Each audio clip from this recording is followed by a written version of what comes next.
So, now let's continue with the Nectar of Devotion.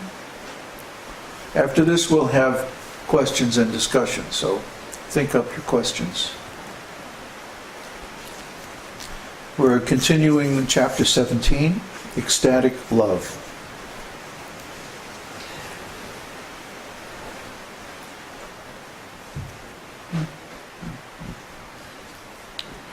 Sometimes, however, it is found that without undergoing any devotional process, all of a sudden one develops devotion for Lord Krishna.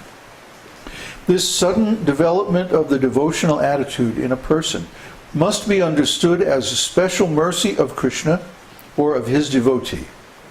This apparently accidental development of ecstatic feelings through the causeless mercy of Krishna can be divided into three groups: simply by speaking, simply by glancing, and simply by good wishes. In the Naradiya Purana, there is a statement about developing of ecstatic love simply by speaking. Lord Krishna said to Narada, "O best of the Brahmanas, I wish that you may develop unalloyed devotional service to me, which is full of transcendental bliss and all auspiciousness." In other words, Krishna gave his mercy to Narada simply by speaking, simply by blessing him like that. There's another example of this in the life of Rupa Goswami, who wrote this book, Nectar of Devotion. Lord Sri Chaitanya Mahaprabhu instructed Rupa Goswami for 11 days continuously at Prayag, now known as Allahabad, in India. And after 11 days, Rupa Goswami was in a high state of spiritual bliss. But he was also overwhelmed with the amount of information, the teaching that Lord Chaitanya had given. Christian, please pay attention. Yeah, no.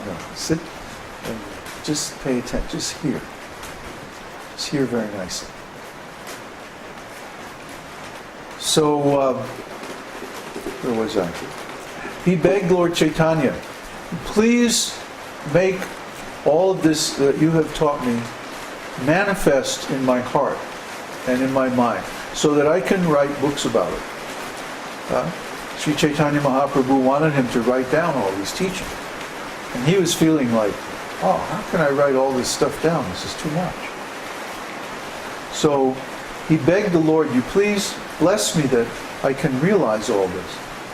And so Lord Sri Chaitanya Mahaprabhu, who is Krishna himself, he said, "May all of these instructions awaken within your heart." And by this blessing, that's exactly what happened. Rupa Goswami realized all of these high instructions of devotional service.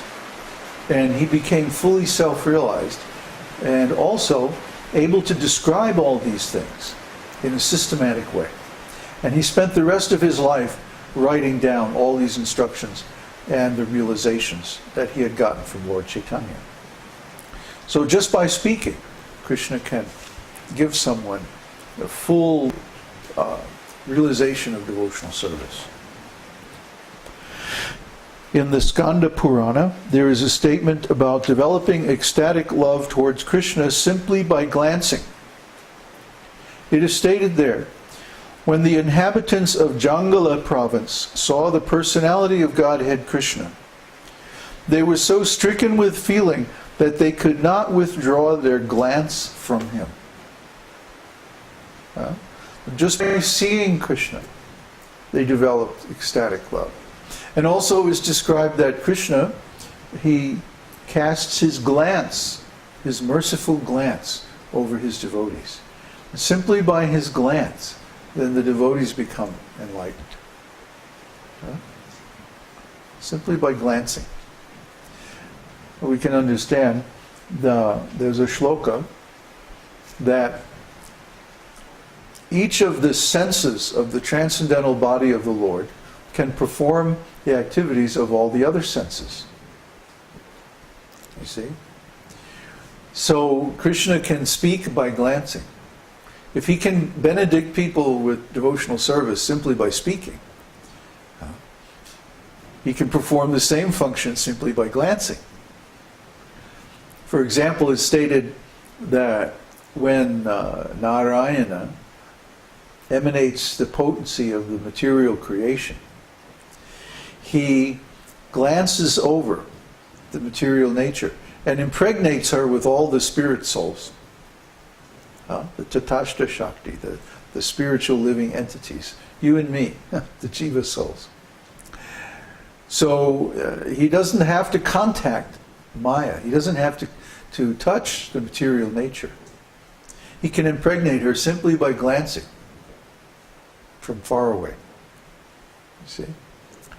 So the Lord, he can give mercy by touching, by glancing, by speaking, or even indirectly through his devotees, through his scriptures. You see? He's so potent that in any way that you come in contact with him, you can receive his mercy. This is so important. As far as heartfelt wishes are concerned, there is a statement in the Shuka Samhita where Narada tells Srila Vyasadeva, "You have a son who is the greatest devotee of the personality of Godhead. And I can observe that without any following of the regulative principles of devotional service, he is already enriched with many of the symptoms achieved by the execution of devotional service after many, many births." As for ecstatic love of Krishna, there is a statement in the 7th canto, 4th chapter, verse 36 of Śrīmad-Bhāgavatam, in which Narada addresses King Yudhishthira, "My dear king, it is very difficult to describe the character of Prahlad. He developed a natural attraction for Krishna, and whatever I can explain about his character will simply be an arrangement of words. His actual character is impossible to describe." This means that Narada himself admitted that the natural development of Prahlad's ecstatic love was by the grace of Lord Krishna. This natural attraction for Krishna on the part of Prahlad was developed simply by the mercy of Narada. When Prahlad Maharaj was within the womb of his mother, she was being sympathetically instructed by Narada about the science of devotional service. And at the same time, Narada was wishing that the child within the womb could also take advantage of the instructions. Because Narada, an authorized devotee and great associate of the personality of Godhead, was desiring auspiciousness for Prahlad Maharaj, he developed all the characteristics of a high-grade devotee. This is called natural attraction. It is caused by the special grace of the personality of Godhead or by the special grace of a great devotee like Narada. There is a statement in the Skanda Purana wherein Parvati Muni tells Narada, "My dear Narada, of all saintly persons, you are so great and glorious that simply by your good wishes, a low-born hunter has also become a great elevated devotee of Lord Krishna." This ecstatic love for Krishna can be divided into 5 divisions, which will be described by Sri Rupa Goswami later on. You know that story? Parvati Muni? There was a hunter named Mrigari. Mrigari the hunter. And Mrigari was such a nasty hunter that he wouldn't kill the animals. He would only wound them and then watch as they, struggle and flap around on the ground and laugh. He was so degraded, so awful. So Mrigari was approached by Narada. And Narada said to him, you shouldn't do this. This is very nasty, very horrible, and it's going to lead to suffering later on.